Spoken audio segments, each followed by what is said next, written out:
Let's look at how to add and manage inventory items in LawnPro. LawnPro has an inventory tracking feature that automatically monitors your items when you use them during visits. This helps us keep track of products like fertilizer, mulch, seed, and other supplies. We'll go over two ways to add inventory items: creating a brand new inventory item and converting an existing item into an inventory item. First, let's create a new inventory item. We go to the Resource tab, Items and Services, and then click the green New Items and Services button and select New Item or Service.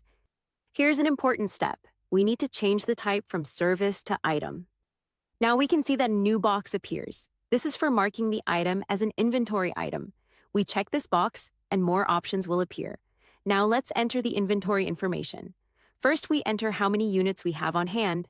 This is our current stock quantity. Next, we enter the wholesale cost. This is what we paid for each unit. Then, we add the markup cost. We can choose either a percentage markup or a flat dollar amount markup. This determines our selling price. Here, we can change from flat rate to percentage. If the inventory item is tied to a specific vendor or supplier, we can select them from the drop-down menu. If the vendor isn't listed yet, we can add a new one by clicking the plus button. Once we've entered all the information, we click the green Save Item and Service button. Now let's look at how to add an existing item to our inventory. We go back to the Resource tab and back to Items and Services. We find the item and click the pencil button next to it. Now, we check the inventory box. You can see it's right here. Just like before, additional fields appear at the bottom, and we can enter the inventory information. We fill in the quantity on hand, wholesale cost, and markup amount. If needed, we can select the vendor or supplier.